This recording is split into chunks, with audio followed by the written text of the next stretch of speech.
I'd like to begin by thanking eBay seller allpointcovered for permission to use the photographs that you're looking at. They are rather extraordinary photographs. Some time ago, and I'll put a link in my description, I did a video titled The Battle for Skull Island and another one called The Battle of Beacon Hill. The point of the Battle of Skull Island in particular was an alliance that was formed between the Iroquois Indians of the East Coast, New England area, and the Native Americans here in the Michigan area of the Great Lakes. The Indians in this area were living in fear, more or less, of the Sauk Indians who inhabited the Saginaw Valley and other areas of Michigan, and were very aggressive, and the other tribes needed help to fence in these people. And what it actually ended up in being was a near total annihilation of the Sauk Indians. But it was done because the Iroquois indeed did form an alliance. They did come into this area and fight.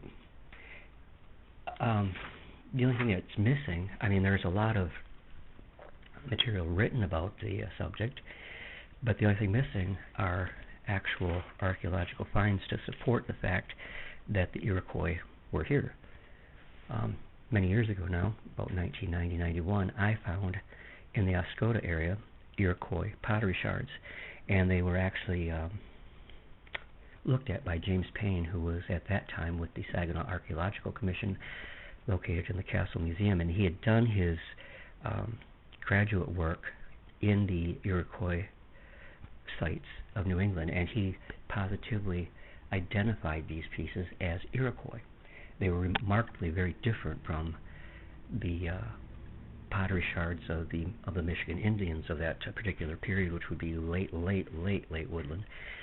And so but that could have gotten there by a number of different ways. It could have got there by the Iroquois being here to fight in defense of these people, or it could have been brought here as a trade item.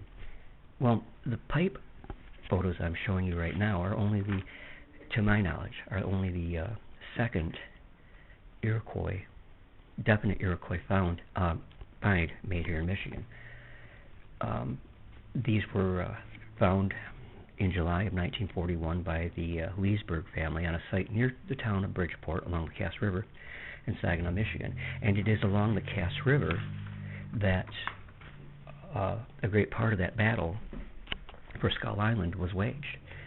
And at one time there was a burial mound right there in Bridgeport where the railroad tracks cross the Dixie Highway, where were interred probably the remains of the victims in that battle that took place. Unfortunately, that burial mound was taken apart, destroyed by the Interurban Railroad Company in the 1890s, and the dirt and the artifacts was used to ballast their tracks. I had a very good friend back in about 1969 who was an elderly lady named Ella Preeter, wonderful person and just full of awesome information. And her husband had been a conductor on the Interurban Railroad, and she said she remembered him telling her when that mound was torn apart about the pots and the skeletal remains and all the other artifacts that were found there. But to my knowledge, they were all just used as ballast for the electric railway. Very, very sad indeed. But these pictures of this particular pipe do indeed help show that the Iroquois were in this area in the right time frame for the Battle of Skull Island and the Battle of Beacon Hill. Again, I will put the links to both of these videos in my description below. And again, thank you very much to allpointcovered for permission to use these truly fascinating photographs of a truly remarkably rare item. Thanks for stopping by, and have a great day.